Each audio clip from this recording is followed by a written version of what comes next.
Greetings, I'm Barrett and welcome to Meet Me at the Table. Today we're going to be continuing our playthrough of Kingdom Death Monster. We're working on this level 3 Antelope and he has been crushing us, at least it feels like it.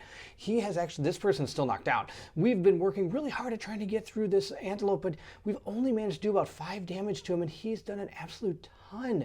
So we're going to see how this battle continues. Do you think we have what it takes to take down this screaming Antelope? If so, then I need you to meet me at the table.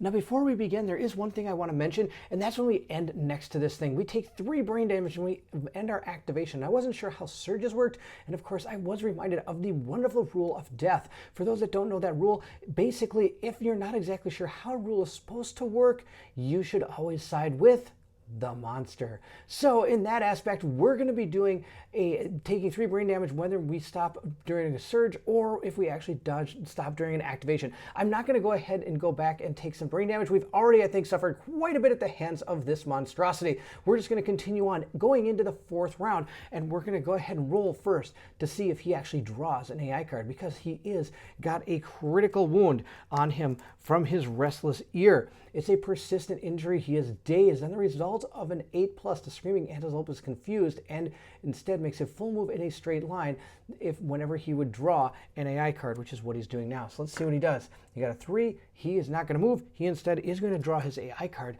Let's see what it is. It is Stomp and Snort. He's going to pick a random survivor in range. I don't have to worry about the graves because there are plenty of us in range. He's going to intimidate the target. The screaming Antelope begins to stomp and snort excitedly. A gurgled moan sounds from under it in its under mouth. Turn to face the target and roll a d10 on a 4+. It suffers 1 brain damage per monster level and is knocked down.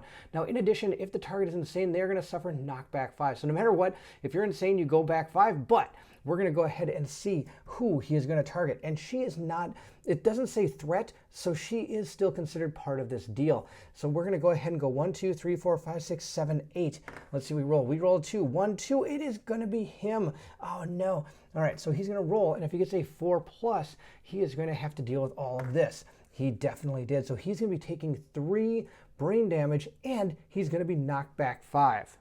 Taking 3 insanity is going to bring him down to 9.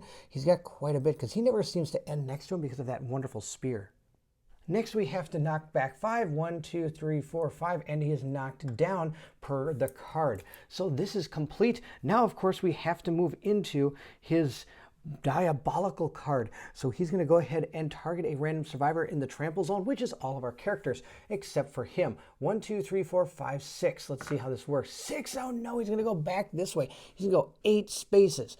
1, 2, 3, 4, 5, 6, 7, 8, and he has trampled over this guy. So he is going to go ahead and suffer 3 damage to a random location.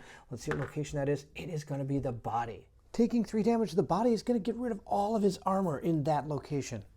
Now that our Antelope not only has completed its turn, it's also completed its tromps across cause. We're going to go ahead and stand her up. He's going to remain down, and so is our other character. So it's just going to be up to these 2. We're going to see what they can do right now. We could choose to encourage, of course, but I think we're going to start by just at least getting over there and seeing what could happen. I think we're going to go ahead and use her first because she is the best at possibly hitting this. 1, 2, 3, 4, 5, 6, which just isn't enough. So she's going to go 1 more to go into the blind spot. Now this is going to mean that she's going to have to dash in order to do that. So to really make things interesting, Morel's going to go 1, 2, 3, 4 to right here with a dash. Now she's going to go ahead and spend her movement action to pounce. She's going to use that white lion coat. which allows her to use her movement and her action to move 3 spaces in a straight line, and then I'm going to be able to activate a melee weapon with +1 strength, which seems to be what we really need. So 1, 2, 3, pouncing right into the back of the Antelope. Pouncing is going to give her an extra accuracy thanks to our White Lion gauntlets. It says right here, when you pounce, gain +1 accuracy for the next attack this turn. So she's going to gain +1 accuracy. She's going to get to roll those 4 dice. So let's see how she does. She needs a 6, but she gets the accuracy for 5. She's also in the blind spot for 4, and she has +1 accuracy already for 3. Now, of course, our Antelope does have that +1 evasion token, so I'm going to need a 4+ in order to hit with any of these dice. So let's see how we do. We hit with 2, which isn't as good as I was hoping, but that's okay. Let's see how we do against these 2 locations. We have found, what's this one? This is the pallet. Failure. The giant maw snaps shut. You are adjacent to the monster. You must spend a 1 survival to react quickly or suffer 3 damage to the arm location. We don't want that. Your blow cripples the screaming Antelope's shoulder. It jumps back to turn the attacker. Then, without turning, move the monster 1 space directly away from the attacker. Cancel its hits out of range. Oh, this is perfect. All right, we're actually going to go in that order with these 2 cards. So let's go ahead and roll these up. Now, of course, this thing has 1,000,000 toughness tokens, which is absolutely terrible. It's got 3.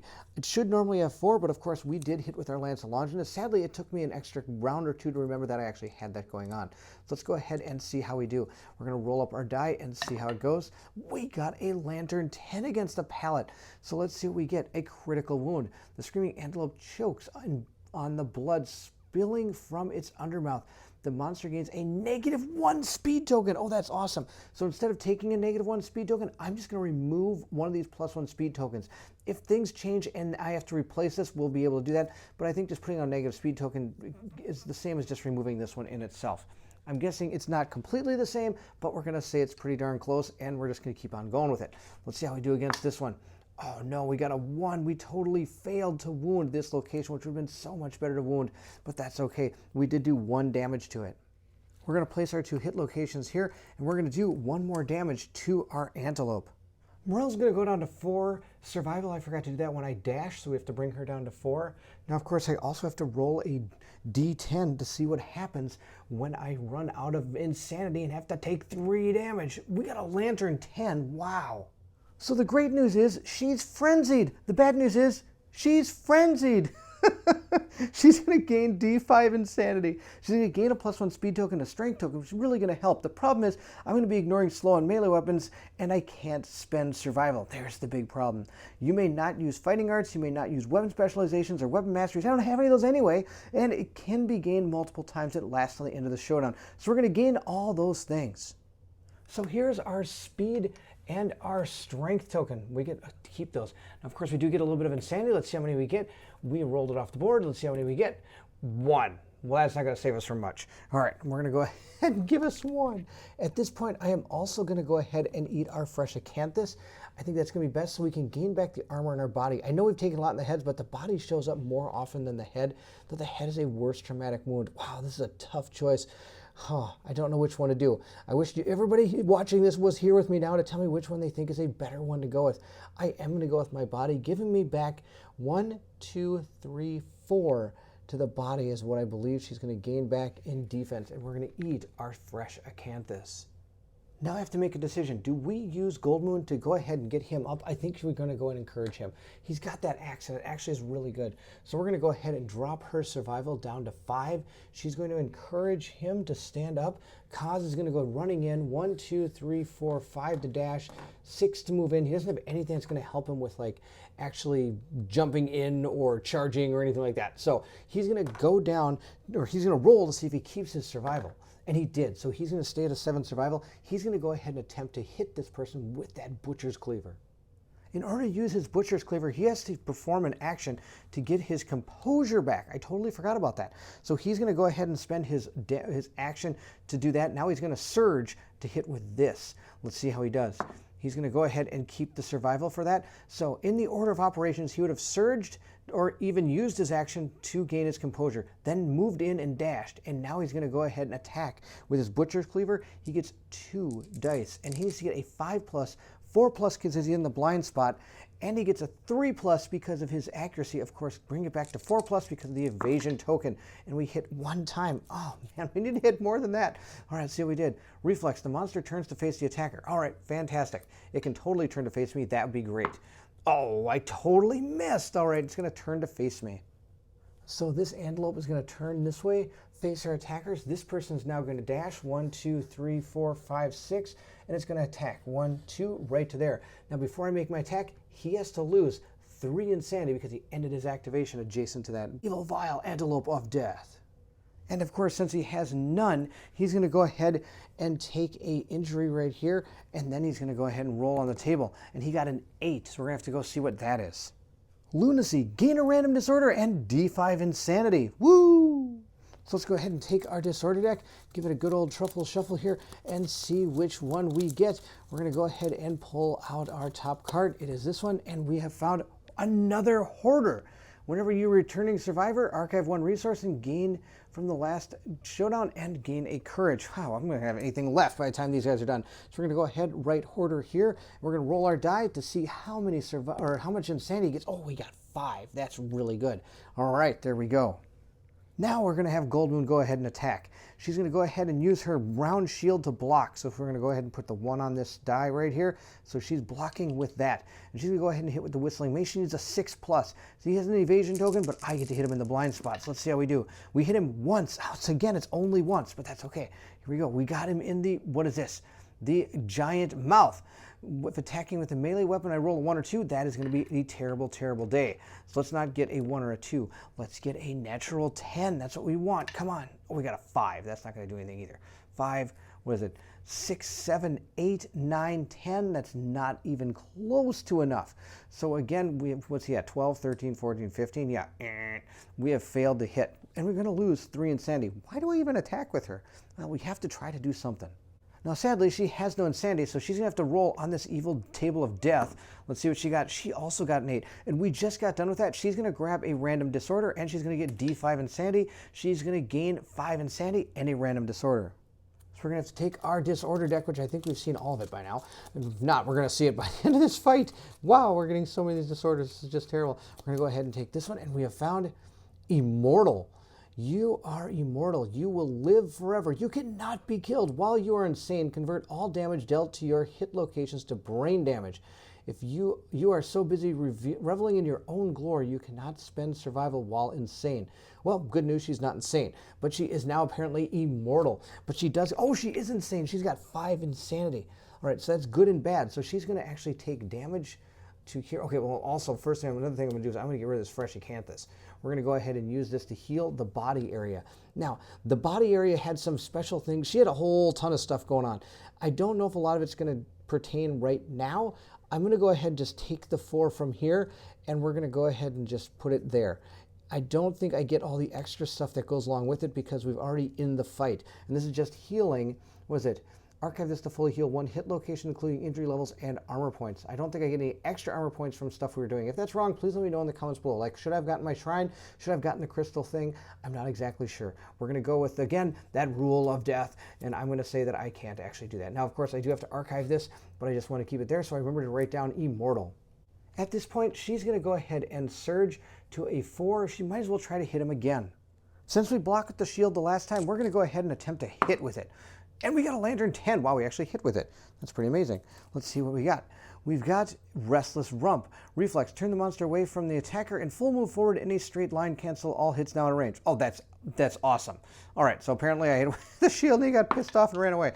Oh, and I didn't even, oh, you know what the funny thing is? I might have wounded him with the mace, but we'll never know. I only got a 9, 10, 11, not going to be enough. He's going to go running 8, 9, 10, 11, 12, 13. No, still wouldn't have been enough. All right, he's going to go running away from us. So he's going to face away from the attacker and full move until he hits the side of the board.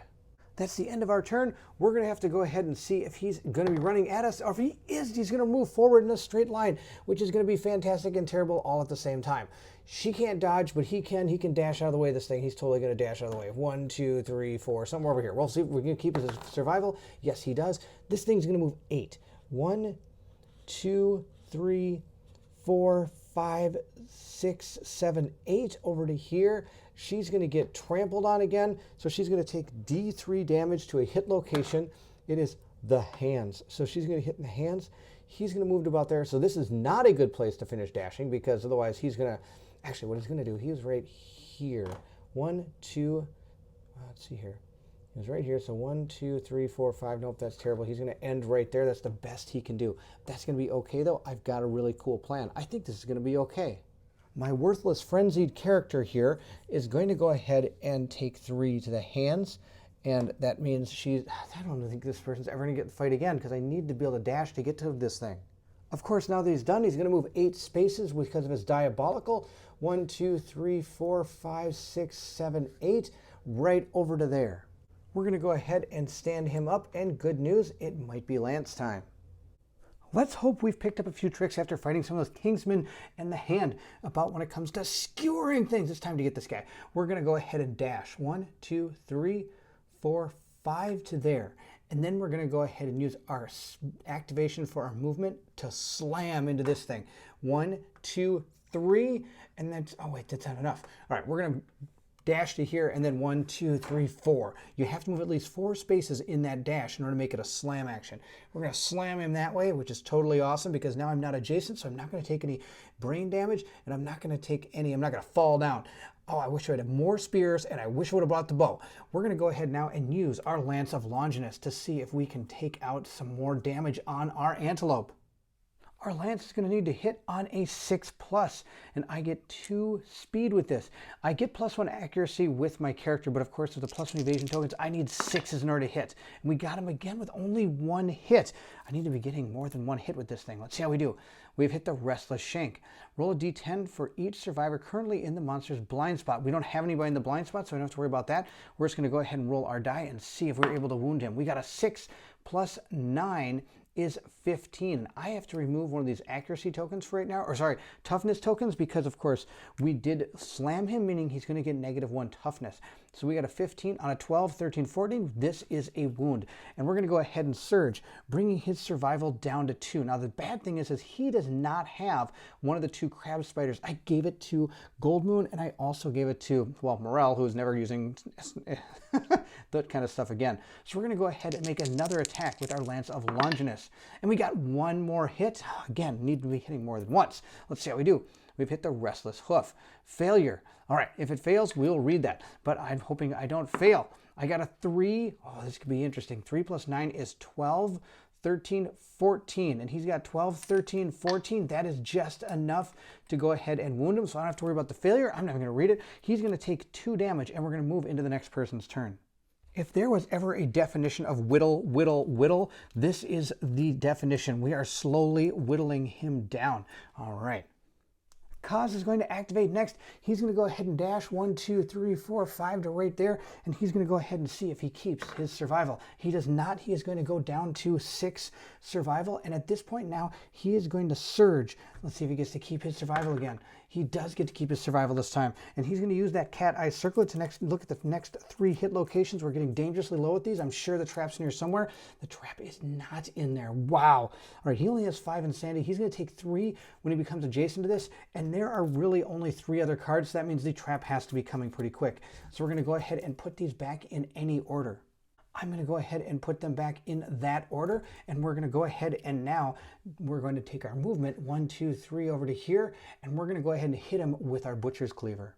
So Kaz is going to go ahead and roll 2 dice for his Butcher Cleaver. He is still insane, but he's not going to be for long. He got a 5 and a 6, which is enough to hit 2 times. So we're going to go ahead and hit our things. We're going to put them in this order: Furry Tail, and then we're going to go for the Restless other thing. We're going to go for the Furry Tail first. Let's see what we get. We got a 5 plus 5 is 10, and then we get 11 12s, and he's got a 12 13. Oh, he's got 14 still. All right, so we have not been able to wound him with the Furry Tail. Wow, I still need a 7+, even with the Butcher's Cleaver. All right, let's see how we do with the Restless Inner Thigh. We got the 7 we needed, so that actually wounds him. So he's going to have, let's see here, it says wound.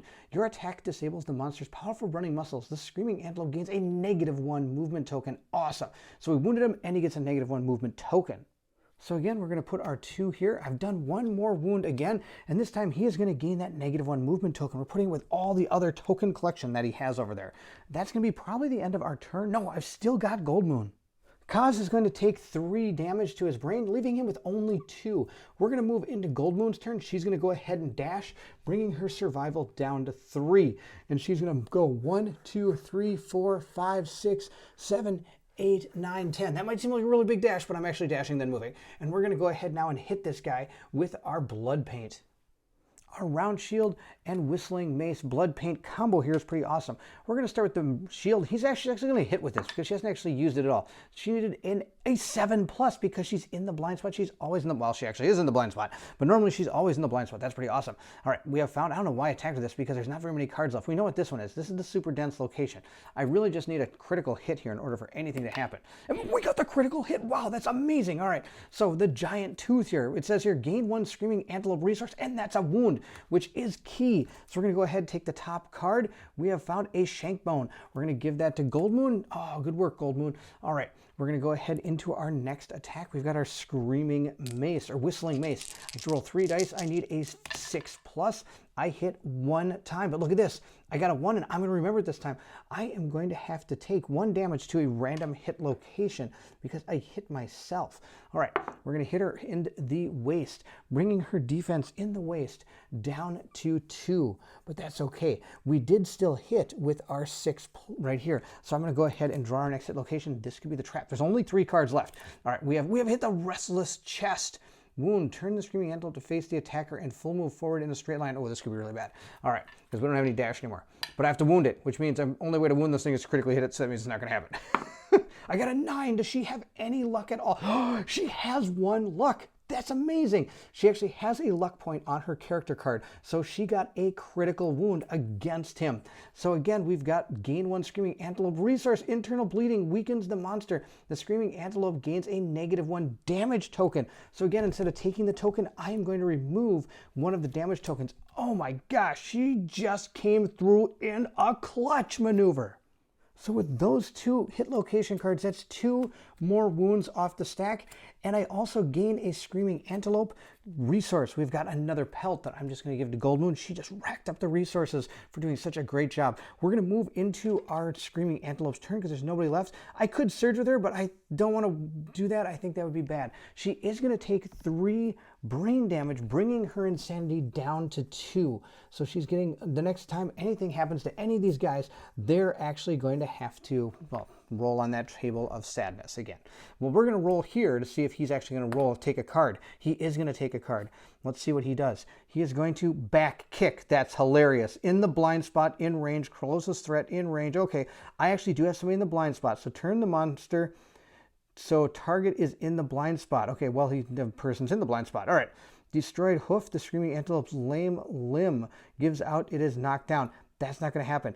And I'm going to mention this right now, knocked down. If a monster ever gets, if this guy ever gets knocked down, I never showed the Indomitable card. It's another trait that it has. And what it does is anytime it's knocked down, it stands back up, pretty much.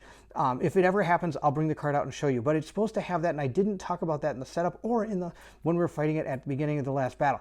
All right, but he doesn't have this, sadly. He only has, what is this? Crushed Crown and Dazed. So that's all he has. So we're going to go ahead and get back kicked, and it's going to be Gold Moon. So when this actually happens, he has picked this target. So he's going to move and attack the target, turn the monster so it's in the blind spot. It moves 7. I can't get out of the way. What I can do is I can go ahead and surge to go to 2 to activate my Blood Paint. And I'm going to do that so that I can actually, oh, I don't have to do that. I've already got my block up from the last battle, or from the last turn. I've actually not used my block yet. It's still up. I think it's up. I'd never used it, so I should still have 1 block. So he's going to go ahead and attack me with all his accuracy tokens and for damage, and it's going to be awesome. Back kick comes in with 4 dice because he has 3 +1 speed tokens. He also, though, has a -1 accuracy token, but if he hits, he's got a +1 damage token. So we'll see how this all goes. We're going to roll these up and see if he's able to hit me. He rolled a 6, 6, 8, and a 3. So we're going to see these 6s might not hit. I know this 3 did not hit. So we're going to get rid of that one. Now, it has a 3 accuracy, but it needs a 3, 4. I've got my Monster Grease for 5, and oh, that's it. That's all I've got. I've got 5. So it did. All three of these hit me. I'm going to block this one with my shield, so I no longer have my shield anymore. And we're going to go ahead and see where these 2 hit locations are. It's going to be bad news. Here we go. Both in the body. Well, guess which one I'm dodging? Yep, you got it. I'm going to dodge the body shot. So we're going to hit in the body for 3, 4 damage. Lucky for us, we did use that acanthus plants to heal our body, so we didn't actually have to worry about taking any serious wounds. We again just had to lose the armor that we have.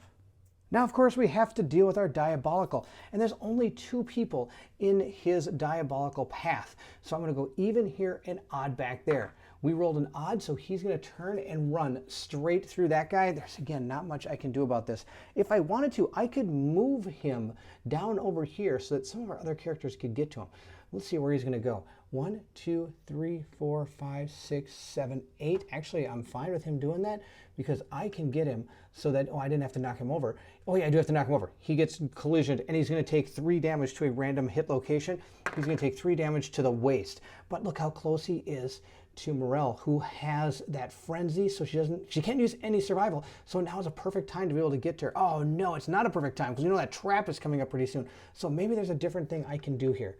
We're going to go ahead and bring this guy back. He's going to dash, and the reason I'm going to dash is because that way I can make him run through me and hopefully away from this character so that when the trap does spring, it doesn't spring on her.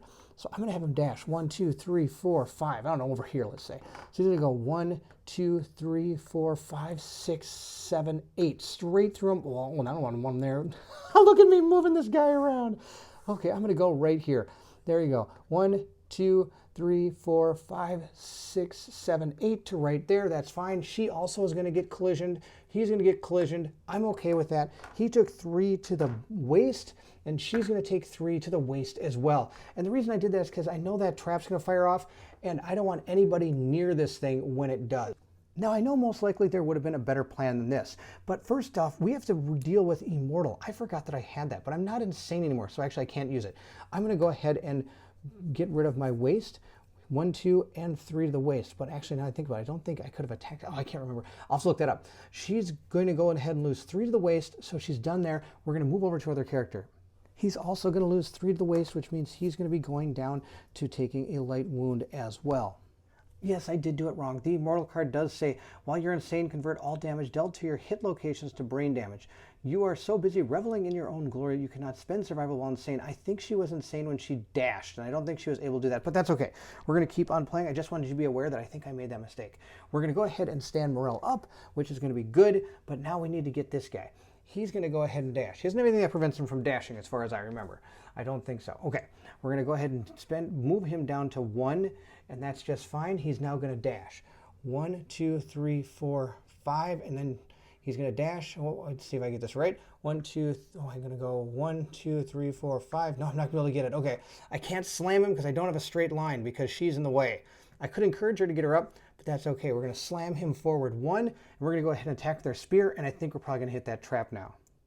Our spear, of course, needs to hit on a 6+, and it got 1 hit, which there's a 50-50 chance of it being the trap. Let's see what it is. It is the trap. Okay. I don't think this is actually going to affect anybody. The screaming antelope panics. Its undermouth unleashes an inhuman wail. It bucks and leaps wildly into the air. The attacker is doomed. All survivors adjacent to the monster suffer 2 brain damage per monster level and knockback 5. The monster lands on its belly and begins to slide on its teeth. Turn the monster directly away from the attacker and full move forward in a straight line. On collision, non-deaf survivors gain 1 random disorder. Okay, so none of that's going to happen. That's going to be awesome. And of course, I played that completely wrong.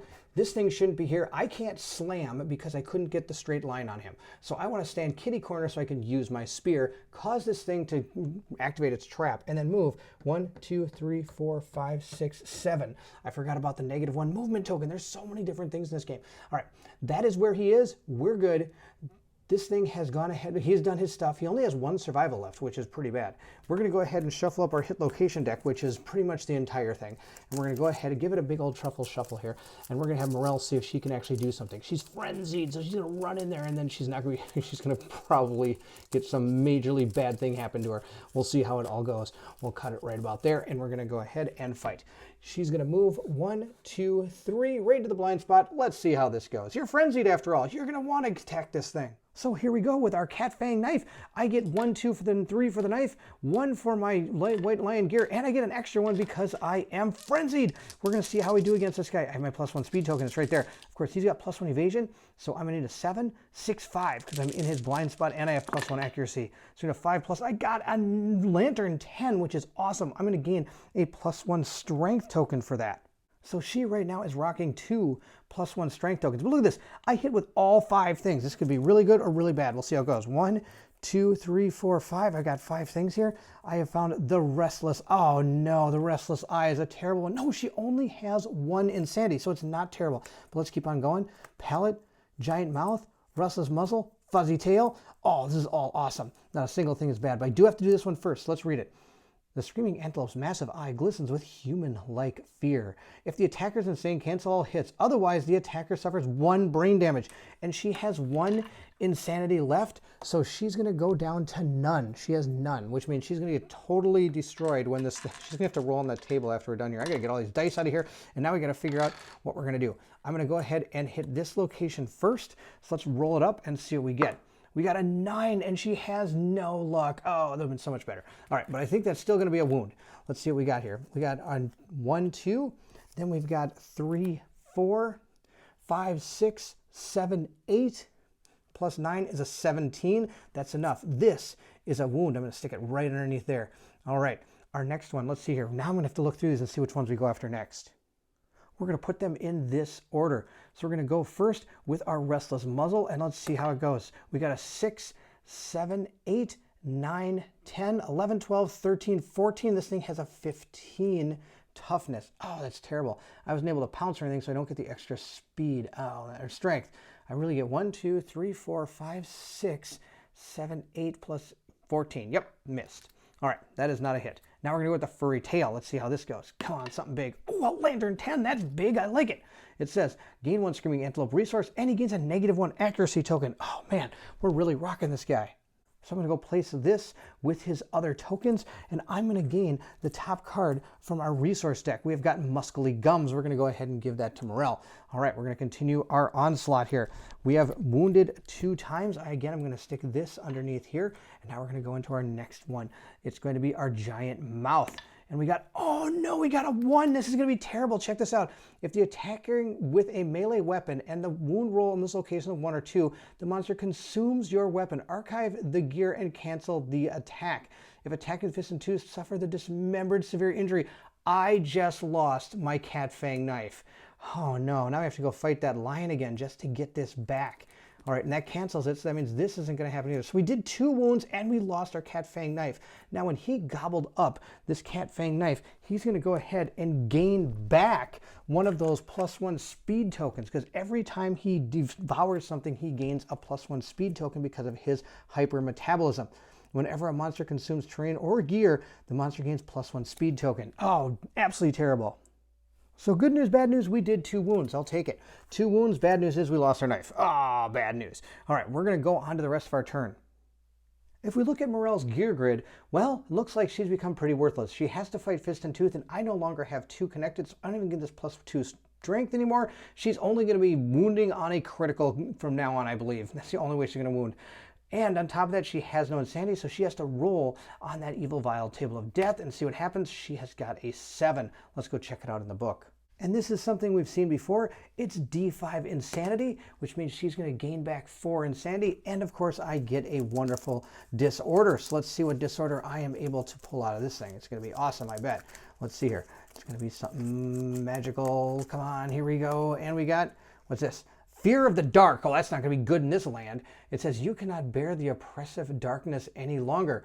You gained this disorder during a hunt or showdown. You put on a brave face until you return to the settlement, vowing never to leave the lantern horde again.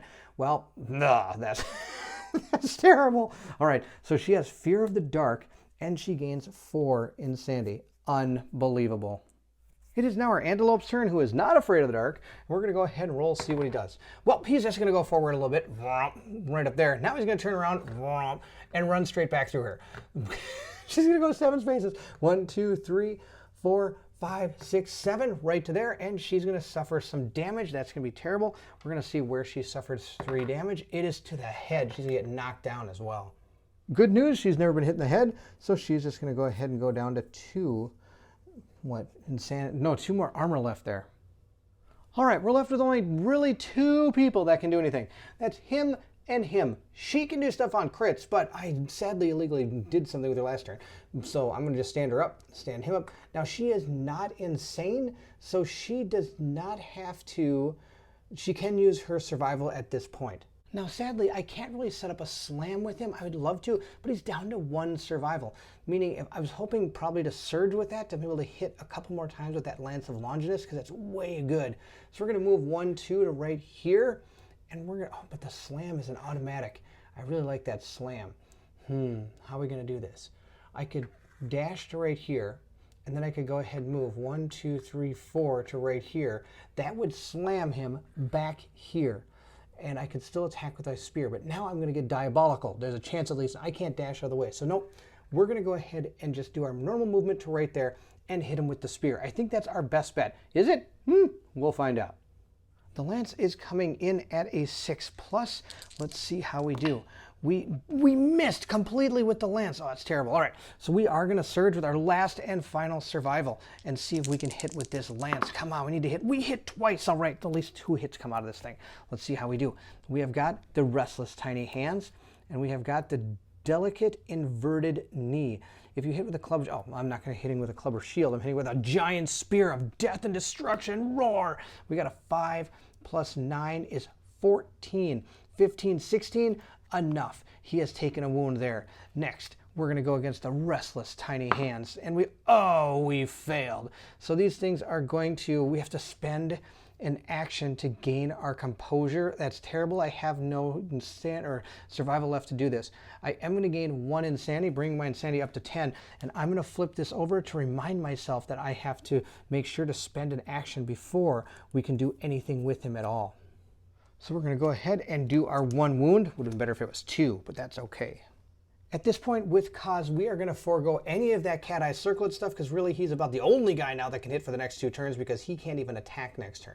So he's going to dash 1, 2, 3, 4, 5, 1, 2, 3 right into the blind spot back here so that he can go ahead and hopefully hit this guy a couple times. We're going to go ahead and roll to see if he keeps his survival. He kept it from the dash. Now we're going to go ahead and attack with our Butcher's Cleaver. Now of course after we attack with our Butcher's Cleaver we're going to take 3 insanity, which is going to deal him a severe injury to his brain.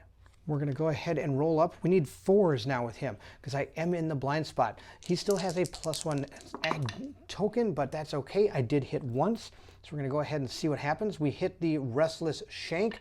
Let's go ahead and roll it up and see how we do. We got, a 3. That's probably not going to do it. 3 + 5 is 8, 9, 10. Nope, not even close. All right, so the wound doesn't happen. This goes there. He's going to go ahead and take 3 brain damage. He only has 2 insanity left, and he has already checked his box for a severe injury to the brain.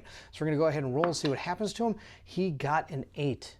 8 is lunacy. I'm going to be coming back with a bunch of lunatics. All right, he got a 4, so he's going to gain back 2 insanity, which is probably just enough to make him become a lunatic again. We're going to go ahead and take our disorder deck here, mix it up again. We're going to draw one because that's what lunacy makes us do. So we're going to draw this one right here and see what it is. We have got anxiety. At the start of each showdown, gain the priority target token unless you have stinky gear in your gear grid. He does not, but that's okay. I am still able to surge because I do have my 2 insanity. I didn't get knocked down from the wound. Oh, I think I do get knocked down. I think I'm not knocked down. From what I understand, a severe injury is only to the body, head, arms, waist, and legs. They have a light and a heavy box. The brain does not. So if I'm wrong about this, please let me know. And I could probably be doing this all wrong. But this looks like the same box as light. I don't believe that if you take enough brain damage that you are actually going to be knocked down because of your severe injury, especially because there is one of the injuries in the severe injury table that actually does knock you down. So I guess we have this lunatic running around with his Butcher's Cleaver. Let's see how he does. He got a 4 and he got a 9. So he did hit with both of these attacks. Let's go ahead and see what he does. He's going to hit the Restless back and he's going to hit the furry throat. I'm not hitting with a shield or a club, and I'm not hitting with a shield or a club. So we're just going to go ahead and roll and see how we do. Come on, I need some good wounds. I got an 8 plus 5, 8, 9, 10, 11, 12, 13, 14, 15. I think that's enough. It only has 12, 13, 14, 15. It only has 15. So we did wound with the restless back. Let's see how we do against the furry throat. We got a 6. We did not wound. So we did get 1 wound out of both of our attacks with our butcher's cleaver. Now I had to surge to use the butcher's cleaver. We're going to go ahead and see if I keep my survival. I did. I kept that survival. We're going to go ahead and move into the next person's turn. So again, we did 1 more wound, but now we also have to take 3 brain damage, and we only have 2 insanity. So guess what happens? Yep, evil table of death.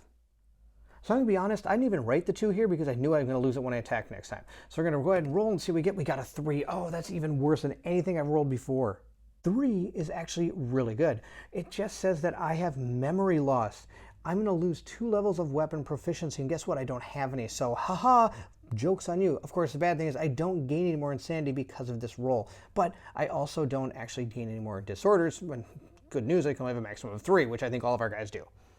Our last survivor to go is Gold Moon. She's going to dash 1, 2, 3, 4, 5, and then move 1. She was 1 away from being able to get there on her own. And, well, I'm just going to put her here. Why not? She's going to go ahead and attack this thing. I wonder if I should put her here. Maybe I can make it turn to face her and go this way or something instead of back. Well, it doesn't really matter. All right, we're just going to have her go right there and see what she can do. Now she's going to go ahead and go down to 2 survival for dashing, and now she's going to go ahead and make her attack with that whistling mace and round leather shield. She's going to go ahead and use the leather shield to block because we did use that the last time this thing attacked us. So the only thing we have left is our whistling mace. We're going to roll, and we need a 6 plus. Let's see how this goes. We got a lantern 10, which means I get to look at that XDI card. Let's see what it is. And I got a really good tip thanks to Yard Swimmer. He's going to go ahead and see what this is. This is an advanced one. I'm going to keep this on top. Ooh, I'm not going to keep this on top because I have a pretty good chance of not wounding with this thing. Let's see what this does. Closest survivor, consumable gear in range. Closest survivor in field of view. With consumable gear, that's going to be my monster grease. I think that's consumable. That would be terrible. All right. With my lucky charm? No, my lucky charm is not. Move and attack. After damage, the screaming antelope consumes 1 gear in the target's gear grid. Choose and archive a gear grid. Barf. This is going on the bottom. I'm going to put that. I think that's what I said. I think that's what it does. Allows me to put it on the bottom. Reveal the next AI card, place it on top or bottom. So I'm going to put that on the bottom for sure. All right, now we're going to go ahead. Oh, I hit once, I think is all I hit. I hit a perfect hit. Oh, I got a 5. Oh, no, I needed a 6. So I did only hit once with that perfect hit. I think I had a 3 crit and a 5. If I had something different down here, that's too bad. All right, we have hit him in the restless inner thigh. Hopefully we can wound this location. Come on. Oh, I got an 8. That's so close. 8. 9, 10, 11, 12, 13, 14, oh, so close, 15. We actually need a crit to hit this guy. Out of control. All right, and she has a +1 luck. That's only a 9 though. We didn't wound him. That's too bad. She's going to take 3 insanity. She only has 2 left before she's going to have to roll on this evil table. Let's see what happens to her. She got a lantern 10. Oh no, she's frenzied too. Oh, that's terrible. She can't use any of her survival anymore. So she's going to gain a +1 speed and a +1 strength token. She's also going to get 5 more insanity, and that's it. She's not going to be able, she can use like her slow gear and stuff like that, but none of that really pertains. I can't use fighting arts. I can't use my zero presence or my king's step anymore. And I can't use my monster claw, which I really was never using. Oh well. I thought I'd go ahead and show this to you. She has 2 +1 strength tokens and a +1 speed token. 8, 9, 10, 11, 12, 13. No, it wouldn't hit. Okay. But now I don't think I can use these anymore because, of course, this injury to my brain states you may not use your weapon specialties or weapon masteries, and you may not use fighting arts. Now, I don't know if that's different from secret fighting arts, but I'm going to say that those are the same. Fighting arts are fighting arts. I think if it helps you on a bonus to fight and attack this monster, you don't get to use it. So that is the end of her. She cannot use survival anymore. She keeps the 2, and of course she has a crab spider, which both these people I wish could throw this crab spider to our spearman, but oh well. The thing I forgot to do was give her 5 insanity, so I wrote that on her card. We're going to roll a die to see what he does now. Is he going to run forward? Nope, he's going to draw an AR card. Good thing we got that 1 off there, so he's not going to consume my gear. Instead, he is going to ram. Furthest threat in range for this survivor. Okay, move and attack. After hit, add +1 damage to the attack for every space the monster moved toward the target. Oh, I'm going to be really, really happy about this. All right, so she is not a threat. These 2 are adjacent to this thing, so the furthest threat in range is actually right there. So he's just going to move up and attack, meaning he's going to gain +1 damage because he only moved 1 space. Thank goodness he didn't move 7. That'd be out of control. So let's go ahead and see what happens to this poor guy. So with Ram, he's going to go ahead and roll 1 die for that. But of course, let's not forget his speed tokens. 1, 2, 3, 4. He gets 1, 2, 3, 4. He gets to roll a total of, wow, 5 dice. This is ridiculous. All right. Now he already has a +1 damage token. So he's going to be doing +2 damage. So every one of these attacks is going to be doing 3 damage. Of course, he does have 2 -1 accuracy tokens. So that'll help a little bit. Let's see how he does when he goes against Fernand. I can't even pronounce my own guy's name. This is a miss. All these other ones hit. This is out of control. All right. Thank goodness these don't give him any extra bonuses. He needed a 2+, 3+, 4+, 5+. So this one misses as well because I have +1 evasion. So I do get hit 3 times. Let's see where I get hit. We got hit in the head, hands, and feet. Well, at least it's a good little mix there. Hit in the head, hands, and feet. So he's going to go down to 4 in the head. Hands and feet are both going to go. Oh, the feet's going to lose all of what it has left. But this one's going to go ahead and have 2 left. I guess he has been hit. Oh, maybe something happened to him. All right, there we go. Now, of course, he is traumatized. I haven't actually ended next to this guy yet, which is really cool. All right, that's the end of him. He is going to diabolical us. He's going to go ahead and diabolical straight through this guy. 1, 2, 3, 4, 5, 6, 7. Right over to there. He's going to take a 3 damage to the... Oh, no, he's going to take 3 damage to the legs. That's terrible. He has no armor left to the legs. And so he's going to check off his 2 boxes, and then he has to roll on the evil table of leg death.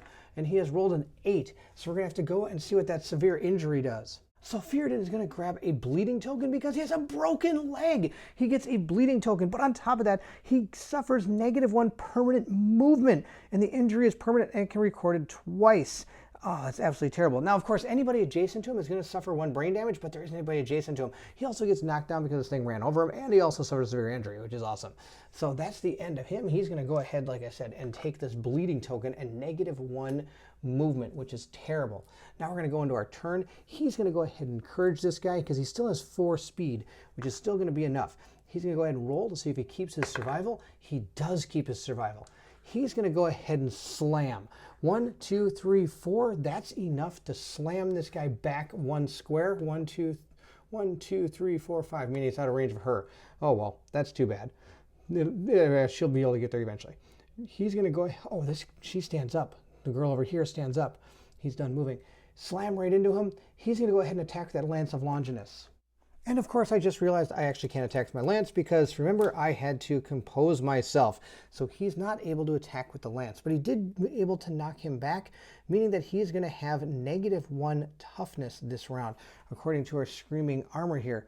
No, that's gets the +2 damage. This must be the one that gives him the -1 toughness. He gets -1 toughness at the end of the round, which is still going to be pretty good, even though I can't do anything about it. That is going to give Kaz a chance. 1, 2, 3, 4, 5. 1, 2, 3, 4, right to there. Is that really what I want to do? I guess so. They're both going to get run over by this monster. Oh no. There's not much I can do about that. That's okay. We're going to go ahead now and see if we can do something to this guy. Now, of course, these people are both frenzied, so they can only move their speed value. 1, 2, 3, 4, 5. They can't even get here. 1, 2, 3, 4, 5. Yep, she's not going to be doing anything. I might run her into the grass. 1, 2, no, actually what I'm going to do is I'm going to leave her right about here because this guy's going to come running back this way. So it means both these people can do something. She's going to go ahead and grab Zachanthus plant when she has a chance. But at this present time, he is going to hit him with the, what is it, the Butcher's Cleaver. Yes, the Butcher's Cleaver. He is hitting in the blind spot, meaning I get to roll 2 and I need a 4+. Because he gets +1 evasion, bring it to 6, but I get +1. Actually, I'm in the blind spot, so I need a 4+. And I hit once. Okay, that's good enough. Let's see how we do. We have found the Restless Shoulder. Let's go ahead and roll to see if we wound the Restless Shoulder. We got a 2. We did not wound the Restless Shoulder. So we're going to go ahead and try to surge now with our Butcher's Cleaver. Oh, I have to take 3 brain damage, which is going to mean he's going to have to roll on that table. Let's see what happens to him. He got a 2. Oh, no, I think that could be really bad. Yep, it's really bad. Mortal terror, no ifs, ands, or buts. The survivor is dead. So we've lost our first survivor to the Screaming Antelope. Kaz has met his maker. Now the worst thing about that, of course, is again, we have lost our Butcher's Cleaver. It is, what is it? It is irreplaceable. When you die, archive this card. So that is no longer part of our team anymore, but that's okay. We're gonna roll to see if this guy draws an AI card or if he just runs forward. Let's see what happens. He is going to draw an AI card. Let's see what it is. It is Bite. Closest survivor in field of view. That, of course, is gonna be him. It's going to turn around and attack that guy. I can't have him attack anymore because I need him. He's about the only person that can damage this guy. So Fjordan does have +1 evasion, so it's a 3, 4, 5. It needs a 5+. It's attacking with 1, 2, 3, 4. Is that 5? Oh my gosh, that is 1, 2, 3, 4, 5 dice. So, okay, let's see how this goes. It needs a, did I say a 5+? Let's figure it out. 4 is missed, 2 miss, 3 miss. This 5 might even miss. Let's add this up again. It's got 2, 3, 4, and I got 1 evasion, so 2 hits there. I don't have any way of dodging this because I'm out of survival. We're going to go ahead and take 2 hits to the waist, which means we're going to lose 3, 6 damage there, which is going to get rid of all of my armor to the waist, and I'm going to take a light wound. I'm not knocked down, which is half the battle. I'm about to be, and I'm also going to gain a bleeding token because of our bite card. At the bottom it does say target gains 1 bleeding token after damage. And now, of course, because I'm an absolute moron and I forgot to move these guys completely, I forgot to get the Acanthus over here with her. Well, I'm kind of losing it here. My guys are all insane. I think I'm going insane. He's going to go ahead and diabolical raw right through this guy. 1, 2, 3, 4, 5, 6, 7, right to there. Good news is my frenzied guys can actually do something. Bad news is she doesn't have a dagger. She's pretty much worthless when it comes to fighting him. Hopefully he doesn't die. Let's see. He's going to take some damage to where the body. He's going to take 3 to the body. He only has 4 there, so he's going to go down to 1 defense. Oh, he's got 5 in the body. So he's going to go down to 2 damage to the body. He is still, no, he's not standing. He's going to get knocked down. And I can't use any survival to get him up because these 2 are frenzied. They can't actually use survival. Wow, this is absolutely brutal. Oh, let's see what we can do. We're going to go ahead and, I guess, use her first. 1, 2 to right here. She's going to go ahead and see if she can hit her with the screaming whip or mace or whatever she's got. So at this point, I wonder if I should go for broke or if I should just kind of play it safe. Well, we lost 1 person. I think maybe I should play it slightly safe. We are going to block. The reason I was thinking of attacking with this, it gets +1 speed as well. I have 2 things. +1. I have a +1 speed token, so that would actually be attacking with 2 dice. But instead, we are just going to use our Whistling Mace. I'm going to grab 4 dice because I have a +1 speed token, and let's see how we do against this guy. We got an 8 and a 5. These 2 hit. These 2 do not hit. Oh, this one actually hits me. Let's see how that goes. We hit myself in the hands. So I'm down to 1 defense left in the arms. And now we're going to have to draw our hit location cards, and we're going to see what we get. Oh, hopefully it's not the trap. That'd be bad news. We got Ferocious Spasm. The Screaming Antelope frantically kicks everything around it. Oh, no. That's going to be really bad. What's this one? Restless Rump. Turn the monster away from the attacker and full move forward in a straight line. Cancel. Oh, that's actually, okay, we're going to actually hit that. And then so then I don't have to worry about the other one. That'd be awesome. All right, let's see how we do against this. Because whether I hit or not, this thing is going to just not do anything. 3, didn't do any damage. This thing is going to turn, was it? Turn to face away from the attacker and run away. That's kind of funny. He's just going to turn and move right there. Meaning she can go 1, 2, 3, 4 to right here, and they're both going to get run over. But, you know, I'm kind of just taking it as I can right now. That's really about what I'm doing. Being run over by this thing is kind of the name of the game right about now. We're going to go see. Hopefully she can do something. She needs crits in order to hit this guy. So I have a +1 speed token on her as well because she's frenzied, and she gets to use 3 dice. So let's see how we go. We're going to see if we can hit this guy. I need normally an 8+ with Fist and Tooth, but I get a +1 accuracy. But of course it has +1 evasion. So we need an 8+. Let's see how we do. I need at least one of these to hit. Oh, none of them hit. What do you know? All right, so she totally missed. It's going to be his turn now. Oh, this is so bad. The best thing it could possibly do is roll an 8+ here and run away. It got a 4. It did not. It is going to go ahead and draw an AI card. All right, let's see what it is. It is Gore. Full move in the direction of the monster is facing and turn to face. Okay, sorry. Full move in the direction the monster is facing and turn to face the closest survivor. Okay. Then it's going closest survivor. Okay, that'd be her. So it's going to move this way and then turn around while it's already right there. What? Full move in the direction the monster is facing and turn to face the closest. Okay, so that means it's actually going to go down the board.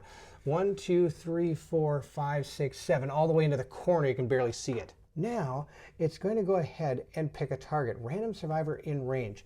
And it's survivor in 1, 2, 3, 4, 5, 6, 7. I don't think I can get there. 1, 2, 3, 4, 5. 1, 2, 3, 4, 5, 6. You haven't get either one of these. Okay. Even, odd. Let's see how this goes. Odd, terrible. It goes terrible is how it goes. All right. So now it's going to go ahead and it's going to, random survivor in range is going to move and attack the target. Oh my gosh. Ruined horn.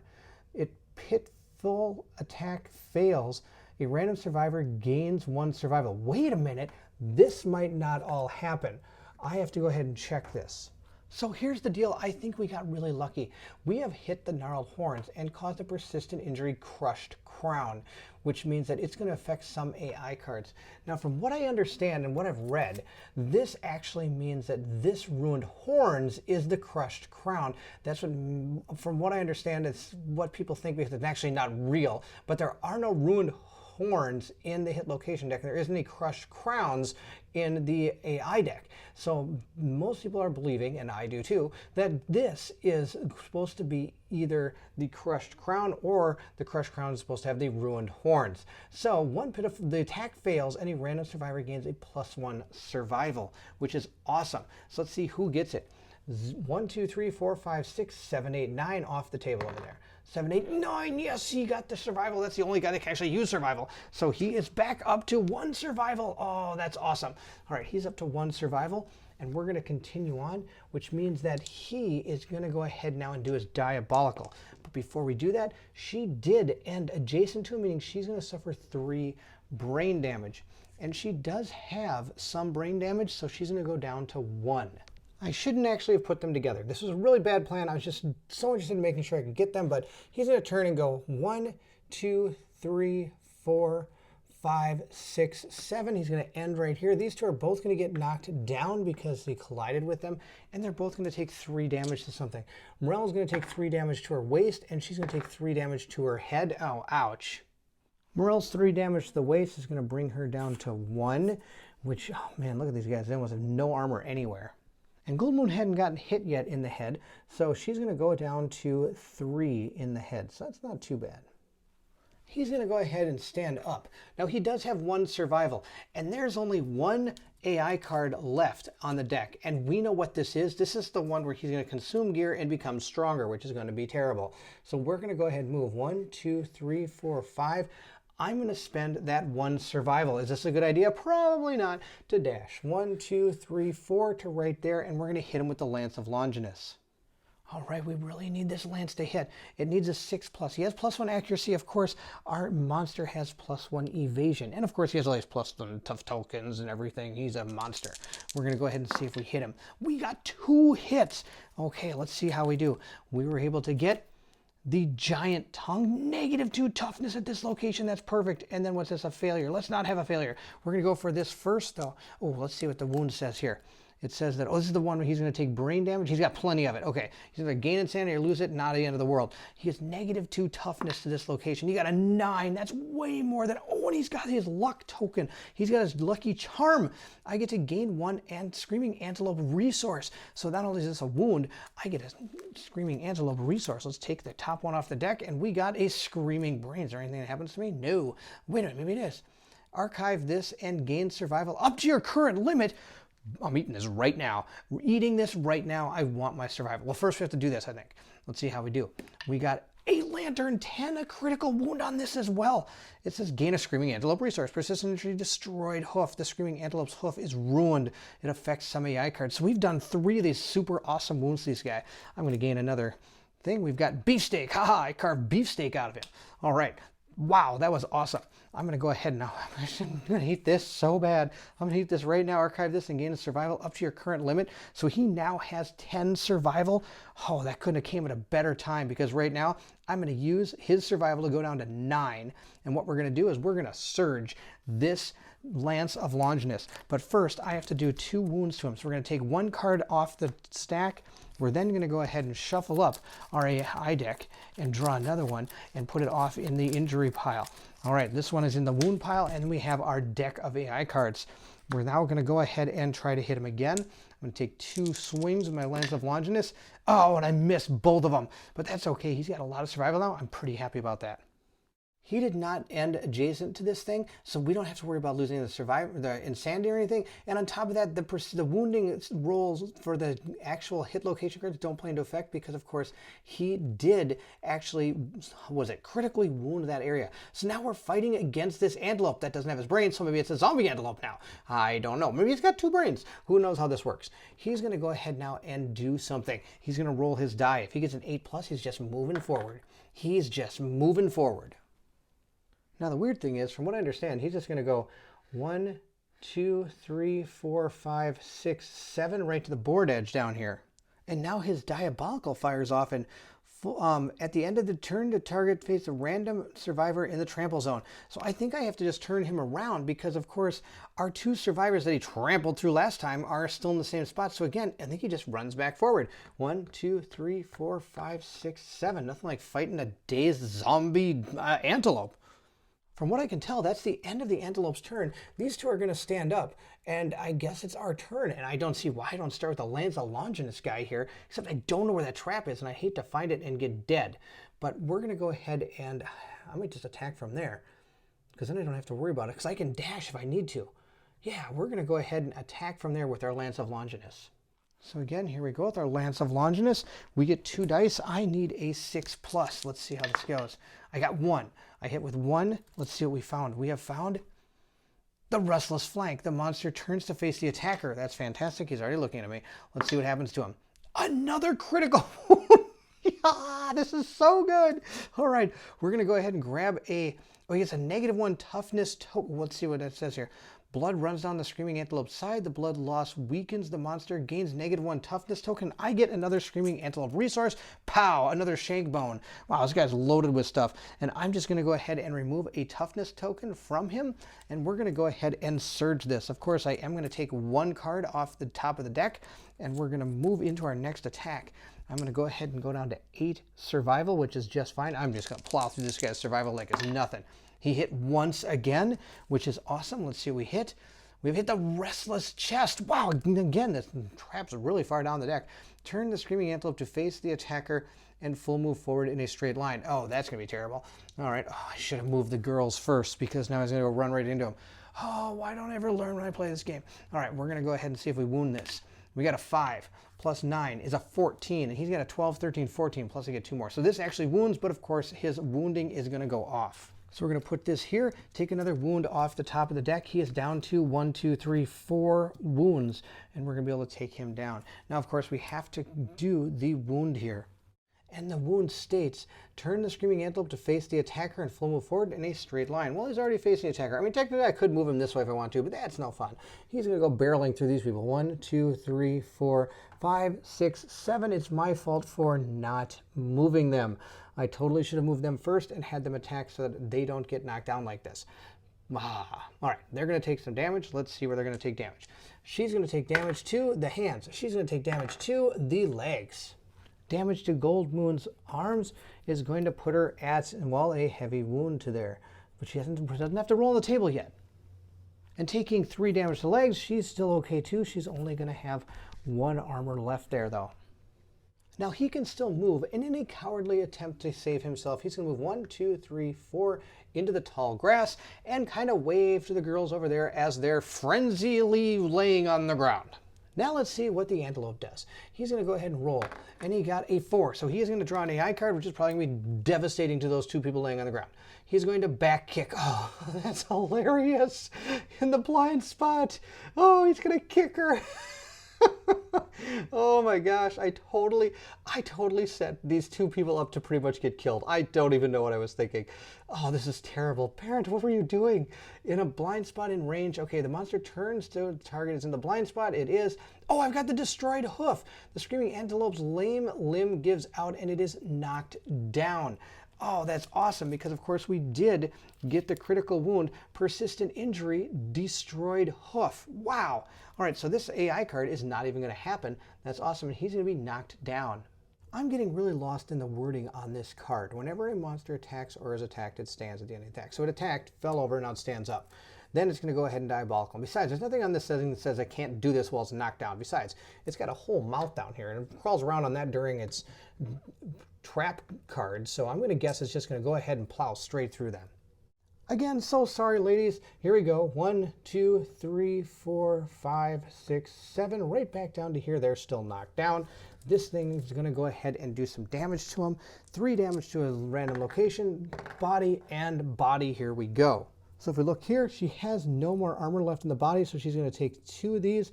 We're going to roll on the evil table of death. If she dies, this is 100% my fault. I could have moved her before I attacked her with that spear. I don't even know what I was thinking because she was in the diabolical zone. I should have got her out of there. Well, let's see here. We got a 7. We're going to have to see what that does to her.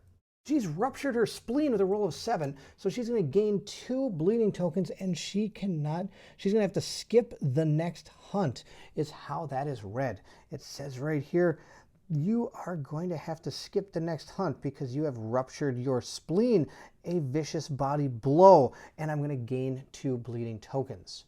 And she also has no armor in the arms, so she's going to go ahead and roll on the location and see what happens to her.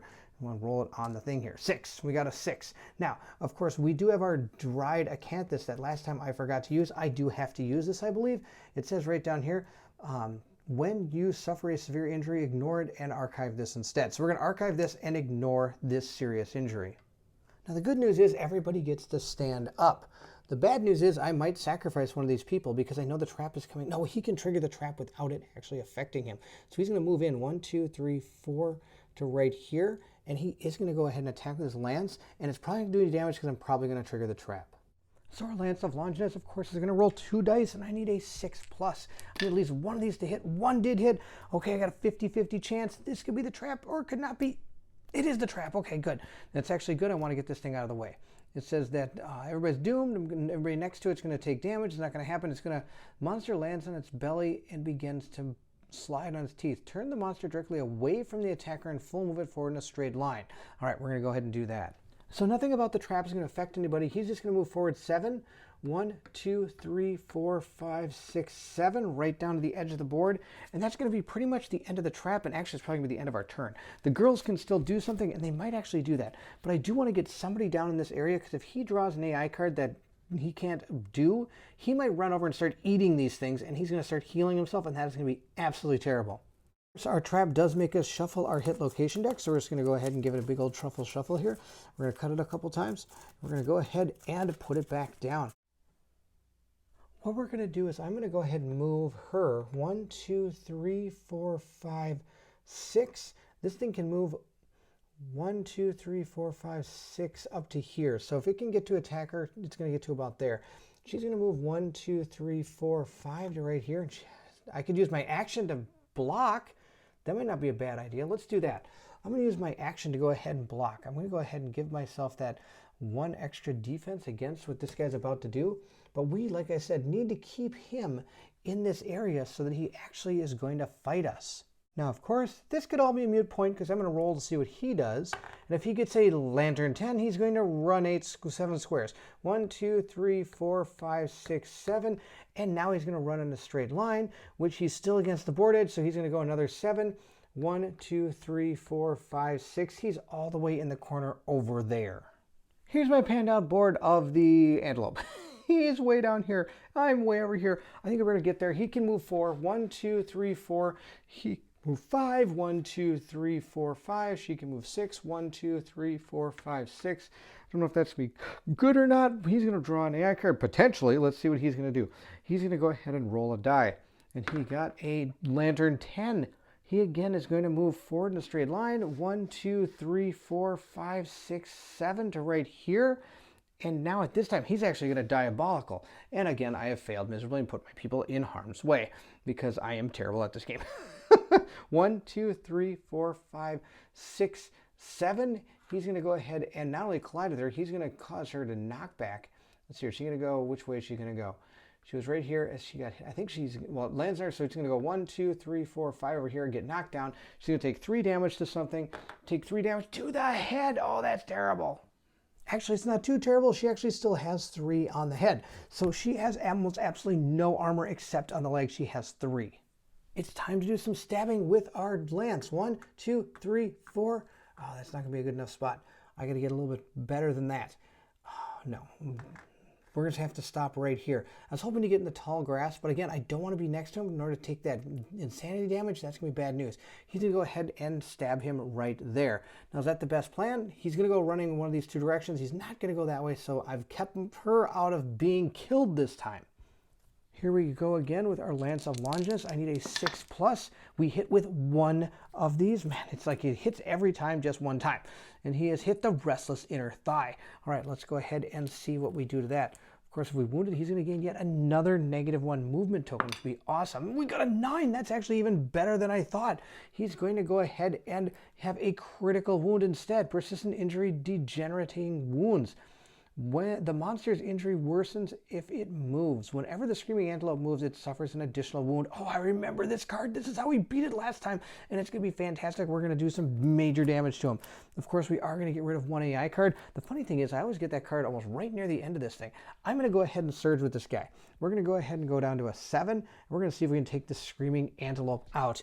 We're going to go ahead and roll our 2 dice. We need a spell. We got 2 hits. Let's see if we can do something to him. I threw my cards around. We have got the Restless Flank. Is this the first strike card? It is. I'm going to not be able to attack him. It's going to say the Scream Massive Eye glistens the human-like fear. The attacker's insane. Cancel all the attacks. He is done. That's terrible. Bad, sad, sad. All right. So he is done. We're going to move to somebody else. So now I have a problem. I could go attack with her if I wanted to. 1, 2, 3, 4, 5, 6, and put her in the tall grass. The problem is if I move her here, she's gonna have to take more of that insanity damage, and it's gonna be bad news. She's gonna go get some stuff. 1, 2, 3, 4, 5, 6. I'm gonna do this because I think he could probably take this guy out with that Lance of Longinus. Not to mention, now that he's going to be taking damage as he moves, he won't last very much longer on his own. So she's going to go ahead and grab that acanthus plant and see what we have found. We got a 2. Probably found nothing. Probably got bit. Let's see what it says. Something bites your arm. Suffer 1 damage to it. Oh no, 1 arm damage. She doesn't have any armor in her arm. She has to take a serious wound to the arm. If she dies to an acanthus plant, that's hilarious. She got a 7. So whatever was in this acanthus plant just broke her arm. It broke her arm. She has -1 accuracy, -1 strength. And of course, this injury is permanent and it can be recorded twice. I'm also going to gain 1 bleeding token for reaching out and grabbing the acanthus plant. Wow, I can't believe that. That's amazing. All right, that's her turn, and that's really all of our turns. I'm going to go ahead and see what our Antelope does. Now, if he gets an 8, that is going to be awesome. I'm actually going to just kind of run away with all my guys. Oh, no, he is going to draw an AI card. Let's see what he's going to get. All right, hopefully I can dash this guy into the tall grass when he goes ahead and attacks. Let's see what we got. We have got Stomp. Pick target. Closest knockdown survivor. Knock. Oh no. Knockdown survivor. Furthest threat. All right, so he's going to move and attack the target. Oh, okay, so he's going to pick target. Closest knockdown survivor. I could encourage her to get up, but what good is that going to do? She can't dash. She can't use it in survival. That's hilarious. Move and attack the target. Always hits the body location, and she has no armor in the body. This is going to be horrible. If this attack damages the target, draw an AI card. Oh, look at this destroyed hoof. The Screaming Antelope's lame limb gives out. It is knocked down. Oh, that's awesome. So again, it does nothing. It gets knocked down, but because of the Indomitable, I believe it is going to stand back up. And of course, it is going to turn over here and is going to diabolical straight through her again. And I could encourage her, but she can't dash, so it's no big deal. 1, 2, 3, 4, 5, 6, 7. This could be really bad. She's going to take 3 damage to a location. Now, of course, because he moved, he is going to go ahead and take 1 damage. So we're going to go ahead and mix these up and just get rid of one of them on the wound stack. He only has 1 card left, and of course, his basic action. We're going to go ahead and roll and see what happens to her. She takes 3 to the waist. Gold Moon doesn't have any more defense or armor or anything to the waist, so she is going to take a serious wound to the waist. She's going to take a 6. She's just became basically neutered. She has destroyed genitals. I cannot be nominated for intimacy, and of course the injury is permanent. It can only be recorded once, and I'm going to gain a random disorder from here. Oh man. On top of that, I think I'm going to gain some other stuff too. I gained 3 insanity, and I'm going to gain a bleeding token. But let's see what our card is. We have seizures. We already have seizures, so I guess we don't gain 1. That's awesome. So we didn't gain a disorder. We're going to gain 3 insanity And we're also going to gain a bleeding token that I'm going to go ahead and give her. She's up to 3 bleeding tokens. We can't die to this bleeding token's not against this thing. Come on, we can do this. She's going to go ahead and stand up and get out of his way. 1, 2, 3, 4, 5 over to there. He's going to move 1, 2, 3, 4 to here. She's going to move 1, 2, 3, 4 down to here, and she's going to go ahead and grab. She's not going to grab an Acanthus plant this time. She's going to try to grab the bug patch that's all the way down here. She's going to go ahead and roll a die and see what she gets from the bug patch. She got a 7, so hopefully something good. She was able to gain 1 random vermin resource, and I can archive this terrain. She did not break her other arm. That's awesome. So we don't have many vermin left because we have a couple crab spiders over there. Let's see what we found. We have found a Cyclops fly. Awesome. She's going to go ahead and cape that, and now we're going to go ahead and attack. He's going to attack with that spear, hopefully ending this poor, miserable creature's existence. Even though it's broken a leg, broken an arm. Oh, no, she's got a broken arm. Broken genitals, broken leg, broken arm, dead survivor. Oh, this has been an awesome fight. The lance is coming in. I need a 6+. We rolled a 3 and a 2. We missed. Oh, that's terrible. We're going to go ahead and surge then. We're going to go to a 6 and attack again. I need a 6+. I got a lantern 10. Now, he doesn't have anything that's going to help with the lantern 10, but I do get to hit him 1 time, and we hit him in the delicate inverted knee. All right, I'm not hitting with any clubs or anything. I am stabbing him with the awesome Lance of Longinus, which is also called the MVP of this game. We have wounded him with the Lance of Longinus. So we're going to place that right here. We've done our damage. Now it's going to be his turn. We're going to go ahead and roll to see what happens with the Screaming Antelope. He got a 9, so he's going to move forward and he's going to kill himself because he is going to have to take 1 more damage because of our Restless Eye. Persistent injury, degenerating wound. The monster's injury worsens as it moves. Whenever the Screaming Antelope moves, it suffers an additional wound.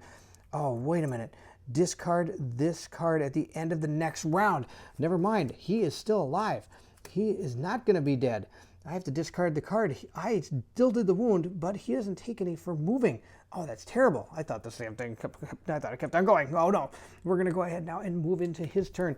Oh, he is going to perform his basic action. This is terrible. He's going to go with the closest knockdown survivor in range. There's no target. He's going to go graze. Oh, this is horrible. He's going to go heal himself.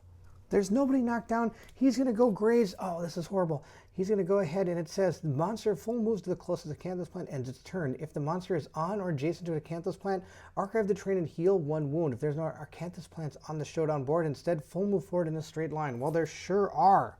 So it's going to move 1, 2, 3, 4 over here. Grab this Acanthus plant. Nom, nom, nom, Pac-Man style. Grab a speed token because of his metabolism. And he's going to go ahead and heal 1 wound. So he's going to gain back this AI card. This is terrible. All right, we're going to go ahead now in our turn. Now that ended his turn, so his Diabolical does not fire off. The first thing we're going to do is we're going to pick up this Acanthus plant. If I can get rid of these Acanthus plants, it can't heal itself anymore. We got a 6. That might actually not be too bad. 6 right here says, if you find something tasty, consume it. If you gain 1 survival and archive the terrain, that's awesome. She's going to gain a survival. She's going to go up to 5, but she can't use any of it. But she at least gets some survival back. 1, 2, 3, 4, 5. She's going to move down here. She's going to go ahead and grab this. She got a 3. She probably got bit too. Let's see what it says here. 3 states, find nothing, archive terrain. Okay, that's fine. Now he's going to go 1, 2, 3, 4, and he's going to go ahead and try to stab this antelope. We have the Lance of Longinus. It's going to roll on a 6+. Oh, we got no hits. All right, I'm going to surge and we're going to hit again. We got 2 hits. That's perfect. All right, let's see what we've got. We got the furry tail, and we got the giant tongue. All right, we're going to go ahead and hit the giant tongue first. That's what we're going to hit. All right, now of course my survival is going to go down to 5 because I had to surge that. So we're going to go right there. Now we're going to go ahead and see if we're able to wound this. We got a 1. We didn't wound it. Oh no, that's terrible. He's going to go down to his basic card again. we got a lantern 10 on this one though. It says the gain a Screaming Antelope resource. The Screaming Antelope is off balance and it gains a -1 accuracy token. That's awesome. I think we've critically hit that furry tail a ton. I'm going to gain a thing. I've got another shank bone. Awesome. But now, of course, it is left again with only 1 wound, and that's its basic action. So I have managed to get rid of all the acanthus plants. So when it comes to grazing here, well, first off, we're going to go ahead and see closest knockdown survivor. In range, there are no knockdown survivors, so it's going to graze. It says right here, if there are no acanthus plants on the showdown board, instead full move forward in a straight line. So he's going to go all the way to here, and then with his diabolical, he's going to go 1, 2, 3, 4, 5, 6, 7 down the board. We have to try to get to this guy. He's going to go ahead and move 1, 2, 3, 4, and then he's going to go ahead and surge. He's going to go down to 4, or sorry, he's going to dash. He's going to go down to 4 survival on his die, and he's going to go ahead and move 1, 2, 3, 4, and he's going to go ahead again and hit with that Lance of Longes. We only have to do 1 more wound. Going in on a 6+. Let's see how we do. We hit 1 time, and that's all we need is 1 hit. Oh no, we drew the trap. Really? Oh, amazing. All right, so he's going to, well, none of this is really going to affect him because he's not next to him, but the monster lands on his belly, begins sliding on its teeth, turn the monster directly away from the attacker, and full move forward in a straight line. On a collision, non-death survivors gain 1 random disorder. Okay, awesome. Let's go do that. This is the monster that never dies. He's going to go ahead and move down here because of the trap. Now, that trap is complete. And of course, I've already dashed and I've already moved, so he's done. So we're going to go ahead and shuffle the AI deck and just make sure he's turned the monster directly away from the attacker and move forward in a straight line. Okay, that's all that's going to happen. Now, because I'm not next to him, it says all survivors adjacent to the monster. None of us are adjacent, so that's not going to happen. Instead, what I'm going to do is shuffle up the AI deck and put it back, or hit location deck, sorry, and put it back out there. Now, of course, I did make a mistake just recently. Well, it's not my first mistake in this battle. I'm sure there's been a few other ones.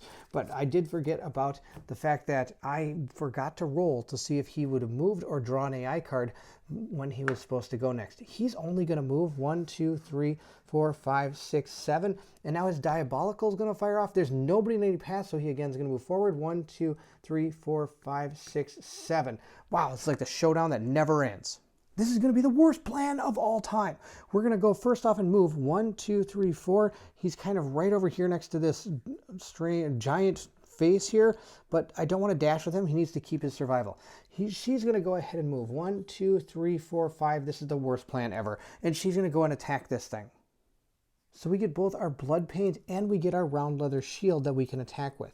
So I'm going to go ahead and start with the whistling mace. We're going to go ahead and do that first. Now I have a +1 speed token, so I get to roll 4 dice when attacking with the whistling mace. And I hit 1, 2, 3 times. That's awesome. So we're going to draw 3 cards and see how we do. We have got the furry throat. Oh no. It's sitting right on top. Here's this trap again. Oh, she's going to take like 6 brain damage. This was a bad idea. I should not have attacked with her. She's going to take 6 brain damage. She has 8 insanity, so she's actually going to be okay in that point. But she's also going to take, she's going to be knocked back 5 and knocked down.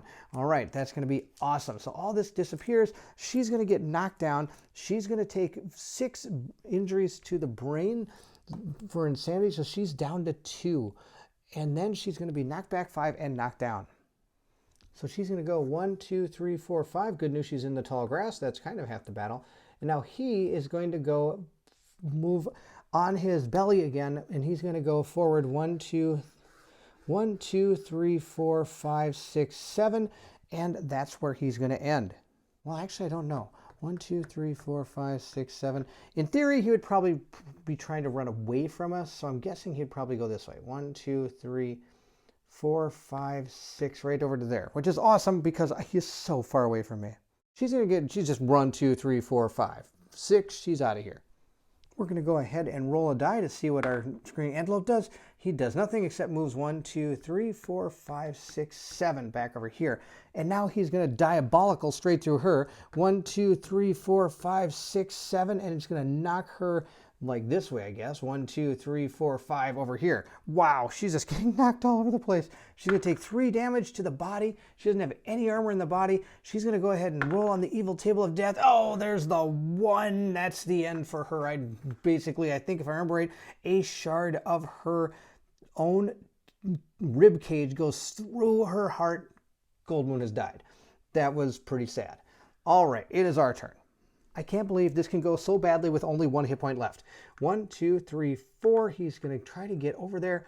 He can't. She's getting out of here. This is out of control. This thing's going to go forward. It's just, this is out of control. I don't know how to catch up to this guy. She's going to try to get him. 1, 2, 3, 4, 5. Right there. Let's see what she can do. I changed my mind. I looked at all the stats. She basically can't even wound this thing. 1, 2, 3, 4, 5, 6. She's going to go run back over there. And now it's going to be this thing's turn. Let's see what it does. It's going to draw an AI card. It doesn't have any AI cards to draw, so it's going to go ahead and it's going to knock down survivors not around. It's going to full move forward in a straight line. 1, 2, 3, 4, 5, 6, 7. Now here we go chasing it. 1, 2, 3, 4, and that's really going to be our turn. Now, no, it has to move forward, sorry. 1, 2, 3, 4, 5, 6, 7. It's probably not even the camera. We're going to play from super panned out view until I can actually catch up to this thing. It's our turn. I'm going to move 1, 2, 3, 4, and I'm going to dash 1, 2, 3. Oh, I did catch up to it. How about that? We're going to go down to 3 survival and see if we can take this thing out. Here we go with our Lance of Longinus. Again, I need a 6+. And we did not hit, so I'm going to surge and need a 6+. I got 1 hit. That's all I need. So we're going to go ahead and take our hit location and see what we have got. We got, oh, wow, a ferocious spasm. Well, I've got to actually hit this, so this could be bad. Oh, I guess it's not. I'm not actually going to be near it. Let's see how we do. We got a 5 plus 9 is 14, 15, 16. This thing is finally dead. Wow, I can't believe it. To chase it down so much. We finally got it. And there you have it. We were able to take down the level 3 Screaming Antelope. Sadly, we took some casualties along the way, and I know I probably made a few mistakes, especially near the end when I was moving a little bit faster. I know for a fact I missed her Immortal card the entire fight. I think I totally did that wrong, but you know, that's how it goes. I hope you enjoyed the fight, even though I've made a few errors. I probably got a little bit impatient near the end, and she probably could have survived. I probably should have just waited and slowly made my move to finally get him and able to get to that lance instead of rushing her into going to attack, and I think that was her downfall. Yeah, that's my fault, but that's okay. We're going to be going into the settlement, and then we're going to be going into the next hunt phase as well. Now, of course, we do get some rewards. All of our characters that participated in the battle and survived get 2 hunt XP, and they also get a weapon proficiency. I'll be doing that in the next video. I always try to do that once we get back to camp. Now, of course, we do get our resources, and for killing a level 3 Screaming Lion, we're able to gain not only the Black Lichen card, but we also are going to gain those legendary horns again. So we have a pair of legendary horns and the Black Lichen. Now we also get 8 Screaming Antelope resources. Well, good news and bad news on that one.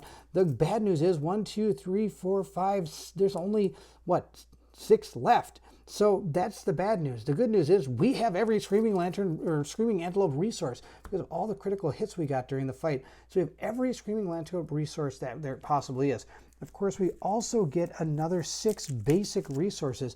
So we're going to give these a little quick truffle shuffle here and grab 6 out of this deck. 1, 2, 3, 4, 5, and 6. Let's see what we're bringing back to our settlement.